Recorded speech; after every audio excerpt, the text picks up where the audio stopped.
साथियों, आज 14 फरवरी 2025 में हम लोग बैठे हुए हैं फतेहपुर जनपद के नहर कॉलोनी परिसर फतेहपुर में आंदोलन प्लेस में, जहां पर 1 सितंबर 2024 से निरंतर आंदोलन चल रहा है और आंदोलन में प्रतिभाग करने वाले बराबर यहां पर अपनी अपनी उपस्थिति दर्ज कराते हैं और कभी अब्सेंट नहीं होते। ऐसे आंदोलनकारी हमारे बीच में उपस्थित हैं और इन्हीं आंदोलनकारियों में हमारे कुछ निवेशक साथी भी उपस्थित हैं जो अपनी समस्याएं भी यहां दर्ज कराते हैं। प्रतिदिन की तरह आज भी यहां पर उपस्थित हैं। तो साथियों, हम चाहेंगे कि इस वीडियो संदेश को आप लोग वायरल कर दीजिएगा, जगह जगह पहुंच जाए, ताकि सबको पता चल सके कि हमारे भुगतान का संघर्ष हो रहा है, भुगतान होगा, वो भी भारत सरकार के बनाए कानून बर्ड्स एक्ट 2019 के तहत। इसलिए इसको ज़्यादा से ज़्यादा शेयर भी कर देना, लाइक और कमेंट भी कर देना, और जिन साथियों ने अभी तक इस चैनल को सब्सक्राइब न किया हो वो सब्सक्राइब भी कर देना, ताकि आपको घर बैठे अपडेट मिलती रहे और आपको भुगतान के बारे में पूरी जानकारी प्राप्त होती रहे कि हमारा भुगतान कब मिलेगा, कैसे मिलेगा, हमें क्या करना पड़ेगा। इसलिए चैनल को सब्सक्राइब करना भी बहुत आवश्यक है। तो हम चाहेंगे साथियों, इस वीडियो को आप लोग बारीकी से समझने का प्रयास करिएगा। खासकर हमारे जो एजेंट साथी हैं, एजेंट किसी भी कंपनी के हों, किसी भी क्रेडिट कोऑपरेटिव सोसाइटी के हों या किसी भी निधि के हों, इंडिया में जितनी भी कंपनियां थी चिटफंड क्षेत्र की, उनमें से किसी भी कंपनी का एजेंट साथी हो वो इस वीडियो को ज़रूर सुनेगा, क्योंकि भुगतान न होने की दशा में एजेंट की क्या दुर्दशा है ये एजेंट स्वयं जानता है। इसको बताने की आवश्यकता नहीं है, लेकिन उसको सुनना इसलिए आवश्यक है। तमाम ऐसे एजेंट साथी हैं दूर क्षेत्र में पड़े हुए हैं, उनको अभी पता नहीं है कि हमारे निवेशकों का भुगतान के लिए भारत सरकार ने कानून बनाया है या उस कानून के तहत कोई संघर्ष हो रहा है। इससे अभी वो अनभिज्ञ हैं। इसलिए सब्सक्राइब करना और शेयर करना ज़रूर न भूलें। इसको करते रहिए, सारी जानकारी आपको इस वीडियो के अंदर मिल जाएगी। लेकिन वीडियो को शुरू से अंत तक सुनेंगे तभी आपको पूरा समझ में आएगा कि हमारा भुगतान कैसे होगा। तो हम बात करते हैं, हमारे बीच में एक दादाजी आए हुए हैं। दादाजी ठीक से बैठ जाइए, आराम से। और इनका भी पैसा एक कंपनी में फंसा हुआ है। कितना पैसा है, ये कहाँ से आए हैं, इनका क्या नाम है, किस ज़िले के हैं, किस गांव के हैं, ये स्वयं बताएंगे। दादाजी क्या नाम है आपका? दुखी। दुखी। कौन सा गांव है आपका? अब्दुल्लापुर घोरी। अब्दुल्लापुर घोरी। ये कहाँ पड़ता है, किस ज़िले में है? फतेहपुर। फतेहपुर ज़िले में है। तो आपका पैसा जमा है? हाँ, जमा है सर। कितना पैसा जमा है? जमा 40 लाख। 40 लाख? हाँ। तो 40 लाख ये ज़मीन वमीन बेच करके जमा किया है क्या? जमीन बेच के फतेहपुर के। अच्छा। तब वहाँ ले गए, तब लेकर आए जमीन। हाँ हाँ। भैया रोक दी। कौन? ये श्यामलाल एजेंट। श्यामलाल एजेंट है? हाँ। श्यामलाल प्रजापति? प्रजापति है। अच्छा, किस गांव के हैं?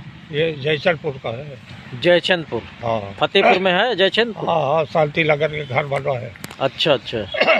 फिर अब वो का, अब जब कंपनी भाग गई तो हम अब इधर उधर कर रहा है कि अब वाले देंगे मगर, और जो कहो कि दे पैसा तो कहीं अभी न बोलो, अभी हम दाल का सब्जी का तरस रहे हैं। हाँ। और जबकि इतना साहब इसके लगे पैसा है और सही है पैसा। अच्छा।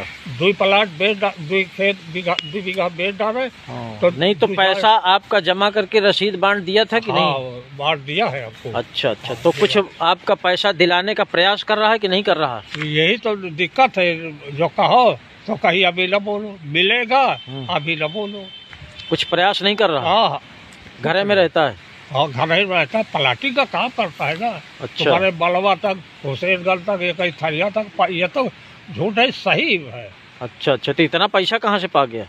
इतना बढ़ता गवा है। अब तो 1 बीघा ले लिए 10 लाख का, 50 लाख का वह पलाटी में बड़ा पैसा चल रहा है साइड पर। पटा और प्लाट खूब है, थरियाल कहती, तुम्हारे अलीपुर कहती है। तो आपके पैसे के लिए सुनाई नहीं कर रहा है? नहीं सुनाई करता है। अच्छा, तो कोई कार्रवाई किया है क्या अभी तक? नहीं, हमें तो हम कोई कार्रवाई नहीं किया है। अच्छा, और हम कार्रवाई कैसे कहल आदमी हमारी का चूतियाँ बनाते हैं कि ऐसा फांस लिया है। हम जल बता सकते इतना इतना पैसा जमा कहा बतावल। हाँ बताओ। तो 15 लाख तो दुखी के नाम है। हाँ, और 5 लाख पुता वही 5 लाख बिबला के नाम है। और 5 लाख आशीष के नाम है। और 5 लाख अभय के नाम है। और 5 लाख वो के सुभर के उसके नाम। और देवांशी कुल मिलाकर के 40 लाख रुपया आपका है ना? हाँ। और एजेंट आपका पैसा दिलाने का कोई प्रयास नहीं कर रहा? नहीं करता। तो ये साथियों देखिए, हमारे निवेशक हैं, वो किस कंपनी में है? Togo retail marketing. अरे हाँ, उसी में है। कागज है आपके पास? देखिए, इन कागज रखे हुए हैं, ये कागज दिखा रहे हैं किस कंपनी का है, हम बताते हैं। और साथियों, इस तरह के बहुत से मामले हैं। देखो, इन्होंने अपनी ज़मीन बेच करके 40 लाख रुपए टोगो रिटेल मार्केटिंग लिमिटेड में जमा किया था। जो एजेंट इनका था श्यामलाल प्रजापति। श्यामलाल प्रजापति ICL में है। ICL कंपनी में है ये, और कंपनी है, टोगोर नहीं है, दूसरी कोई कंपनी है। ICL कंपनी में श्यामलाल प्रजापति नाम का एजेंट है, उसने जमा कराया था। आज पैसा वापस दिलाने का कोई प्रयास नहीं कर रहा और टाल मटोल कर रहा है, ये इनका कहना है। तो इस तरह से साथियों, करोड़ों साथी हैं जिनका पैसा फंसा हुआ है और भुगतान के लिए हमारे एजेंट साथी कुछ मेहनत कर रहे हैं, तन मन धन से लगे हुए हैं।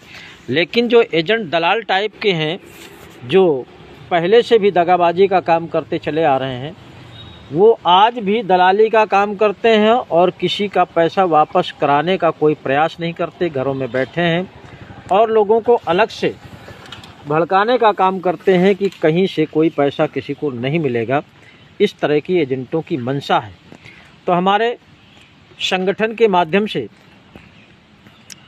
23 मार्च 2025 का जो कार्यक्रम लगा हुआ है, एक बहुत विशाल कार्यक्रम है।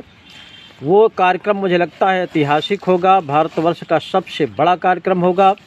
और ये इतिहास में तो दर्ज ही हो गया है कि भारतवर्ष में ठगी पीड़ित जमाकर्ता परिवार के द्वारा जो आंदोलन चल रहा है, ये एक मिसाल है देश के लिए। आज 167वां दिन है, बराबर आंदोलन चल रहा है। और ये आंदोलन किसी पशधन के भरोसे नहीं चल रहा, न किसी राजनीतिक दल के भरोसे चल रहा है, न किसी और के भरोसे चल रहा है। केवल ये आंदोलन मात्र जितने भी पीड़ित हैं, जिन साथियों का पैसा जमा है, भुगतान नहीं हो रहा, केवल वही लोग इस आंदोलन को चला रहे हैं। सबसे बड़ी बात तो ये है। इसलिए ये बिरला आंदोलन है, बिरला संगठन है। आंदोलन भारतवर्ष में बहुत चले हैं, लेकिन कहीं न कहीं किसी न किसी के संरक्षण में चलते थे। ये आंदोलन किसी के संरक्षण में नहीं, बल्कि पीड़ित स्वयं अपने संरक्षण में चला रहे हैं। ये सबसे बड़ी बात है। तो आंदोलनकारी हमारे बीच में उपस्थित हैं अवधेश कुमार विश्वकर्मा जी। इनसे जानते हैं कि आगे की रूपरेखा क्या है। इन्होंने भी बताया था कि 16 फरवरी को भी बैठक है, 16 फरवरी के बाद 23 मार्च को है। तो क्या बैठक है, किस तरह की बैठक है, हम अवधेश कुमार जी से पूछते हैं। बताइए अवधेश कुमार जी। ये जो 16 फरवरी 2025 में बैठक हो रही है, यह तैयारी के लिए है कि सभी लोग एक वेशभूषा में आकर के हमको अच्छे तरीके से 23 मार्च 2025 की नहर कॉलोनी परिसर फतेहपुर में बैठक हो रही है। इसमें हम शासन प्रशासन को भी घेरने का काम करेंगे और हम अपनी मांग को सब लोग निवेशक मिल करके आवाज़ को उठाएंगे कि आखिरकार हमारा ये आंदोलन, हम लोग 6 महीने से अनिश्चितकालीन आंदोलन में बैठे हुए हैं। तो आखिरकार हमारा अब तक ये फाइल कहाँ तक पहुँची है और हम कब तक हमको बैठना पड़ेगा, ये प्रशासन हमको बताए। अगर नहीं बता रहा तो उसके लिए फिर हमको क्योंकि जितने भी निवेशक हैं ये सब दिन प्रतिदिन अब उग्र हो रहे हैं, और फिर आगे कोई कदम उठ जाए तो उसके लिए इतने दिन आंदोलन चलते हो गया, इस आंदोलन का कोई फायदा मिला? इस आंदोलन का फायदा यही मिला है कि इस बर्ड्स एक्ट के तहत जब मालूम हुआ कि बर्ड्स एक्ट कानून सरकार ने बना दिया है, तो इसके तहत कलेक्ट्रेट परिसर में साहूकार पटल खुल चुका है। सभी निवेशक अपना अपना आवेदन फार्म कलेक्ट्रेट परिसर में जमा कर रहे हैं, और यानी भुगतान का दावा फार्म जमा होने लगा, भुगतान का दावा जिलाधिकारी फार्म कार्यालय में जमा हो रहा है। और जो भी लोग आते हैं उनको बता दिया जाता है कि अपना फार्म भर करके कलेक्ट्रेट में जमा कर दें और अपनी रिसीविंग ले लें, और उसको जो है नहर कॉलोनी परिसर में आकर के उसकी एंट्री करवा दें, ताकि संगठन के पास ये भी जानकारी रहे कि कम से कम आज कितने जमा हुए, कल कितने जमा हुए, कितने लोग जमा हुए, कितने लोग वापस हो गए। और निवेशकों को कोई अगर दिक्कत हो रही है तो उसके लिए संगठन पूरी तरह से कार्य कर रहा है कि किसी निवेशक को कोई दिक्कत ना हो और उसके आवेदन फार्म आसानी से जमा हो सके। चलिए, आपका क्या नाम?